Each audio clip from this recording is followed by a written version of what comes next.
Assalamualaikum warahmatullahi wabarakatuh dan salam sejahtera. Pembentangan pada hari ini adalah bagi melengkapkan tugasan kedua bagi kerja khusus IDUP 2132 Profesionalisme Keguruan bagi pensyarah Puan Hanisa binti Hashim. Tajuk kerja khusus ini adalah berkaitan dengan isu-isu semasa tentang etika guru dan juga hak asasi manusia yang akan dibentangkan oleh kumpulan kami, kumpulan yang keempat yang terdiri daripada saya iaitu Nur Yasmin binti Nordin dan juga rakan saya iaitu Nur Zahin binti Kasnin. Pembentangan ini akan menyentuh tentang isu semasa berkaitan dengan etika guru. Sebelum itu kita akan melihat apa itu profesyen perguruan. Profesyen perguruan merupakan profesyen yang mulia dan mempunyai kod etikanya yang tersendiri. Dan menurut Abdul Rahim 2007, bagi mengekalkan imej yang profesional, setiap guru itu perlu patuh kepada etika profesionalisme, etika pengajaran, etika tingkah laku dan juga etika perkhidmatan awam. Namun begitu, disebabkan oleh beberapa faktor, maka wujud beberapa isu yang mana seseorang guru itu telah melakukan perbuatan yang tidak beretika dan bercanggah dengan prinsip-prinsip etika yang mana perlu diamalkan oleh seorang penjawat awam. Kita lihat apa yang dikatakan sebagai kod etika keguruan. Sebelum itu kita lihat dulu apa itu etika.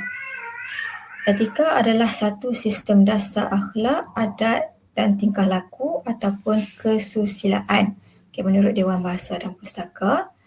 Manakala dari perspektif Islam, etika merujuk kepada tingkah laku yang betul berasaskan kepada Al-Quran dan ketakwaan kepada Allah.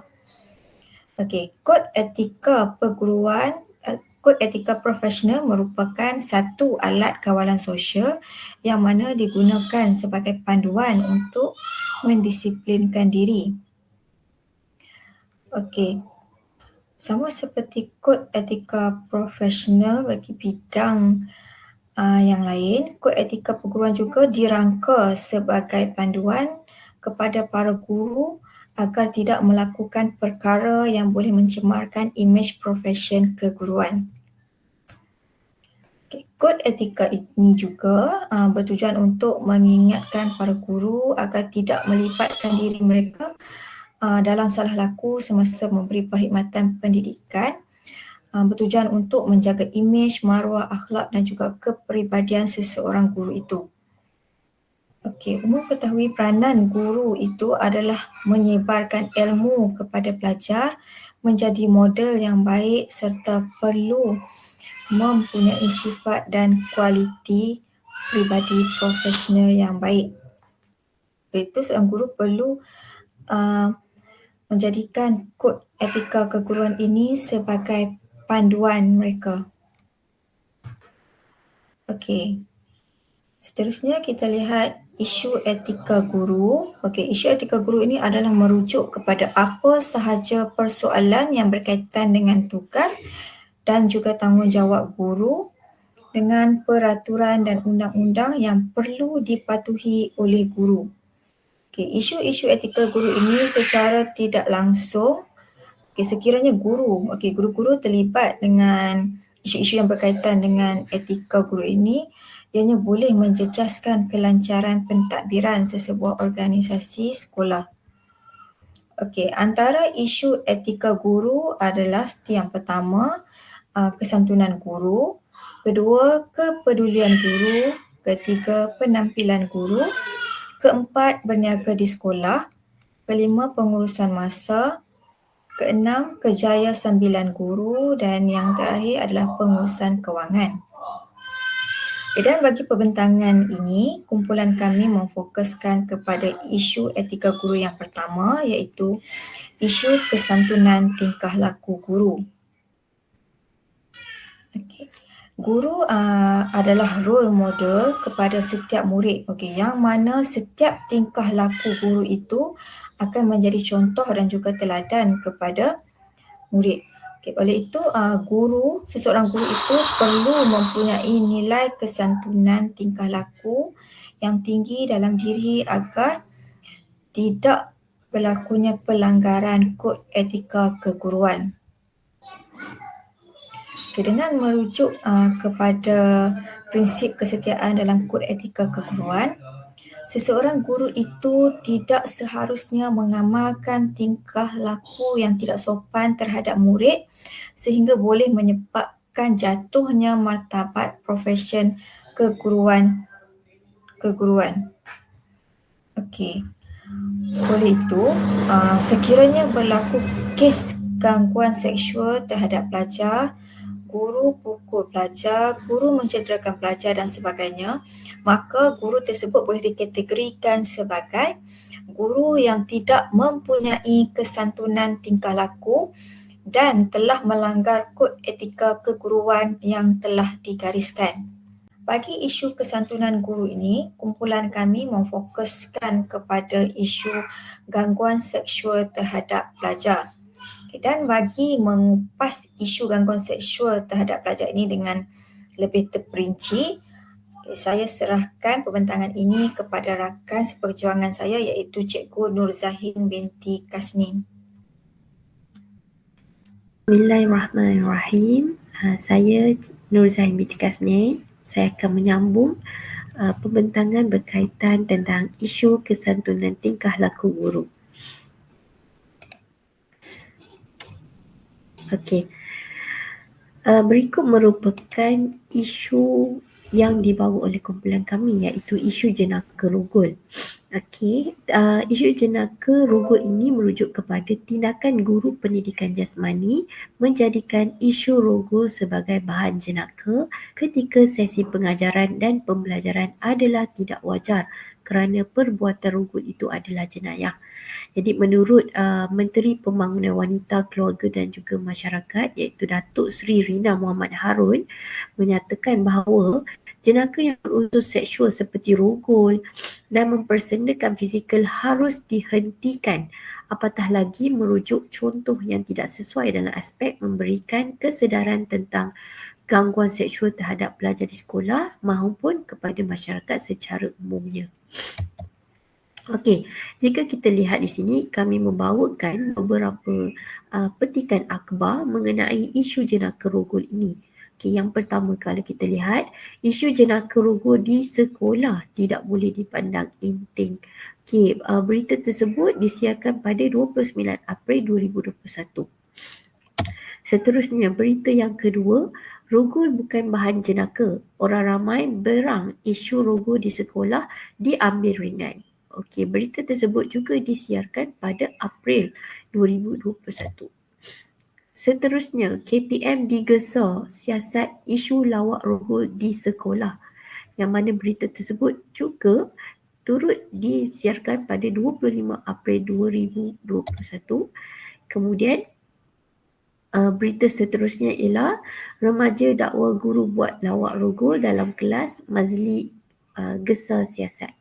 Okey, kalau kita lihat isu jenaka rogol ini merupakan antara isu yang masih hangat diperkatakan dan masih lagi berlaku di sekolah pada tahun ini. Walaupun negara kita telah diuji dengan wabak pandemik, namun isu-isu sebegini masih lagi berlaku dalam kalangan pelajar sekolah. Okey, di sini kami bawakan sedikit perkongsian video mengenai bagaimana pelajar yang mengalami ataupun menghadapi masalah jenaka rogol ini tampil untuk memberikan keterangan.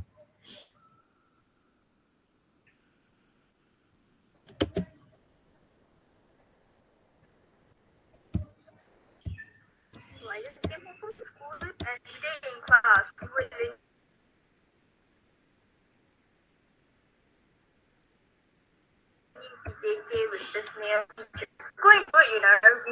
talking about sexual harassment and how to take care of yourself, your body right. He was making a couple of jokes, but it seemed normal at first. But slowly the jokes were getting weirder and more niche. Then we were talking about how there's a lot of laws protecting minors from sexual abuse or sexual harassment. And then he said, guess what? Kalau nanti korang nak rogol, janganlah rogol yang bawah 18, korang rogol yang atas 18. He really said that, and the girls were like quiet, but the boys, they were laughing. Like, it was so funny to joke about raping someone. Even talk about how that apparently kalau boys kena rape, it doesn't get reported because the boys apparently sit down or it feels good for them. Like, I don't know so much that I would say, but my friend got hurt. Ataupun banyak punca boleh berlakunya isu jenaka ini, di mana apabila seorang guru pendidikan jasmani cuba membuat jenaka ataupun lawak berkaitan tentang masalah rogol tersebut.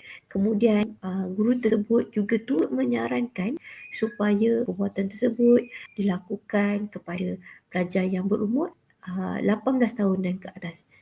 Okey, sepatutnya perkara tersebut tidak perlu berlaku ataupun tidak wajar diujarkan oleh seorang guru kepada seorang pelajar.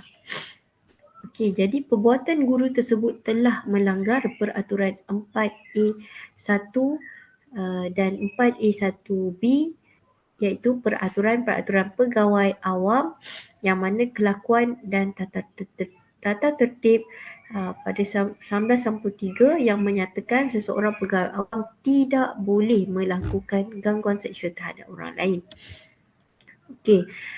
Rintitan daripada isu jenaka rogol ini, kalau kita lihat dia memberikan kesan yang besar ataupun yang mendalam kepada kehidupan pelajar tersebut. Jika kita lihat berita, petikan berita yang kami bawakan, di mana Ain dihina, digelar anak setan selepas suarakan isu jenaka rogol di sekolah. Komen biadab dari akaun Facebook Pengetua Jadi Persoalan. Apabila seorang pelajar ataupun murid berhak menyuarakan ketidakadilan yang berlaku kepada dia dan rakan-rakannya, maka dia turut perlu menerima impak ataupun kesan daripada netizen ataupun daripada orang ramai yang melihat kejadian tersebut. Walaupun sebahagian masyarakat berpihak kepada pelajar tersebut, namun ada segelintir masyarakat yang memberikan tekanan kepada pelajar tersebut akibat daripada perbuatannya menyuarakan dan juga mempamerkan masalah guru beliau kepada masyarakat. Okey, seterusnya, berdasarkan isu yang dilaporkan, guru tersebut telah melanggar kod etika keguruan kerana melakukan gangguan seksual kepada pelajarnya.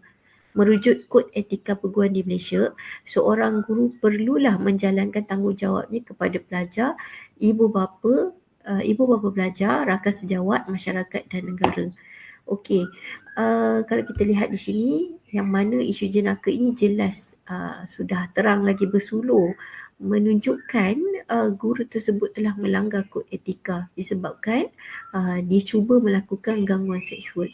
Mungkin bagi guru tersebut itu sekadar jenaka, namun jenaka yang digunakan dalam sesi pembelajaran dan pengajaran adalah tidak bersesuaian dengan apa yang sepatutnya disampaikan oleh seorang guru.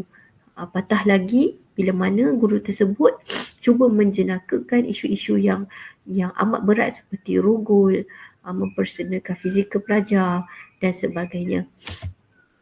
Kemudian isu ini menunjukkan perbuatan guru tersebut adalah bertentangan dengan accountability keguruannya terhadap pelajar. Bila mana guru tersebut menunjukkan perbuatan yang bertentangan ini, maka dia memperlihatkan guru tersebut tidak bertanggungjawab di atas tugas yang dijalankan. Okey, kemudian dalam kes ini boleh dikatakan bahawa guru ini tidak mempunyai sifat santun kepada pelajarnya.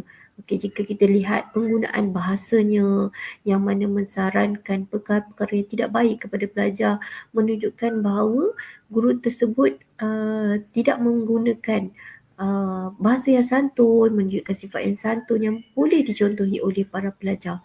Kerana seperti mana yang telah dinyatakan, guru ini ialah role model kepada para pelajar yang perlu menunjukkan perkara-perkara yang baik untuk dicontohi oleh para pelajar.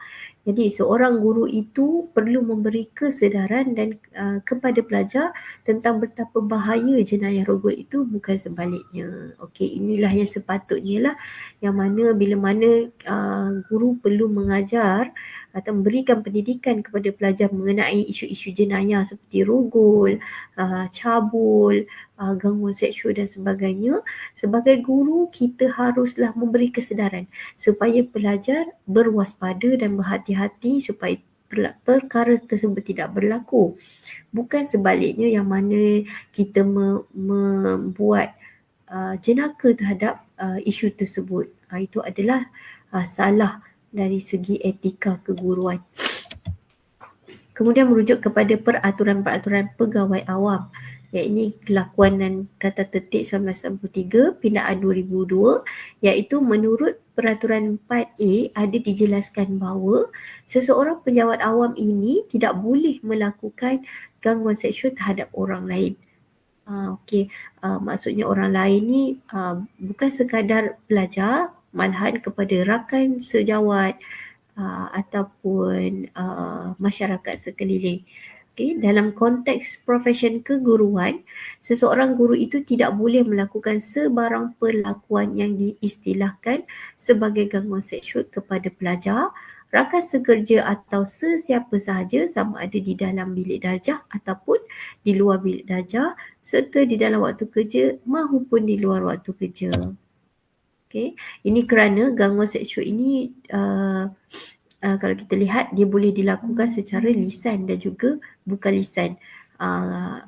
Contohnya, pelaku menggunakan kata-kata komen, gurauan, usikan, bunyi dan juga soalan berbentuk ancaman ataupun cadangan seksual. Kemudian gangguan seksual ini dia boleh dilakukan oleh para pendidik.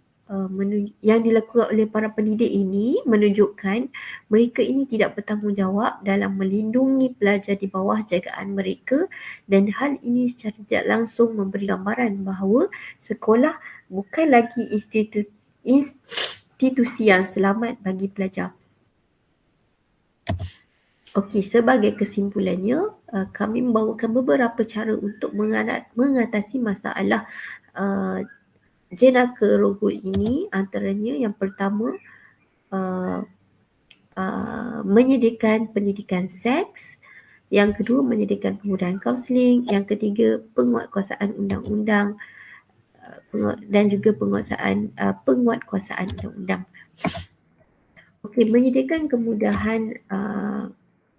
Menyediakan pendidikan teks ini merujuk kepada pendidikan seksual yang bertujuan untuk memberikan maklumat yang sebenar tentang kesalahan seksual yang dilakukan, terutamanya jika dilakukan kepada para pelajar. Kemudian selain itu, dapat mengetengahkan implikasi dan juga kesan kepada pesalah gangguan seksual jika mereka terus melakukan gangguan seksual kepada para pelajar. Kemudian cara yang kedua adalah menyediakan kemudahan kaunseling, yang mana kemudahan kaunseling ini dia membolehkan guru untuk mendapatkan bantuan dan nasihat daripada pakar kaunseling sekiranya pihak tersebut terjebak dengan masalah ini. Kemudiannya, menurut Schatzer dan Stone pada tahun 1974, bimbingan ini adalah merupakan satu perkhidmatan bimbingan individu yang memerlukannya untuk mencapai kefahaman, pengetahuan dan juga kemahiran tertentu. Dan cara yang terakhir, kita juga boleh menguatkuasakan undang-undang seperti penjara, sebatan, hukuman dan sebagainya supaya tingkah laku yang negatif ini dapat diatasi dan dibanteras. Tidak kisahlah sama ada dalam kalangan guru maupun masyarakat setempat. Okey, sekian. Terima kasih.